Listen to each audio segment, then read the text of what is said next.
Alors, pour faire plus simple, on va résumer la vision d'Ézéchiel au singulier.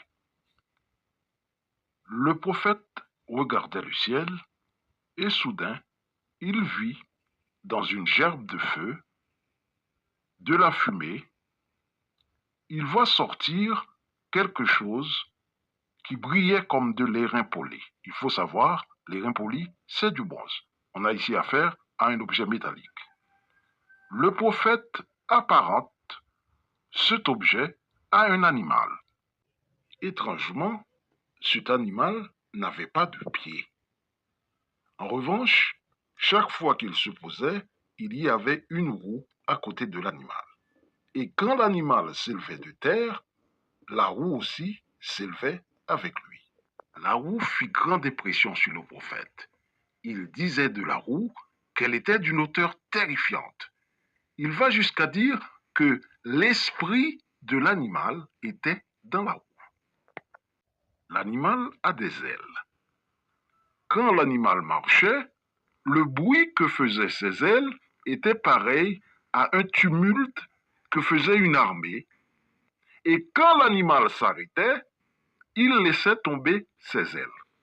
Plus de bruit, plus de son, plus de combustion.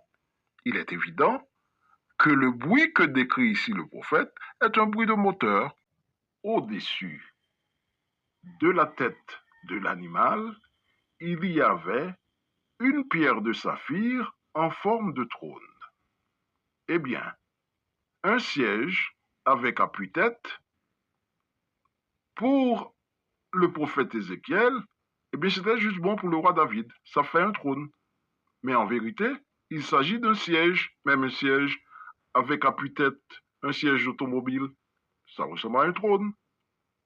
Et sur cette forme de trône apparaissait comme une figure d'homme placée dessus en haut. Mais c'est le pilote.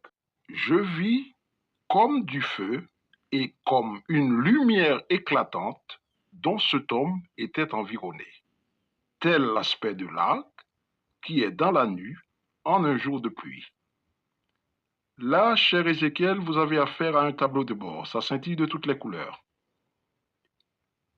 C'était une image de la gloire de l'Éternel. Là, je ne réponds plus. Je lâche l'affaire. Prophète Ézéchiel, nous vous souhaitons la bienvenue au XXIe siècle.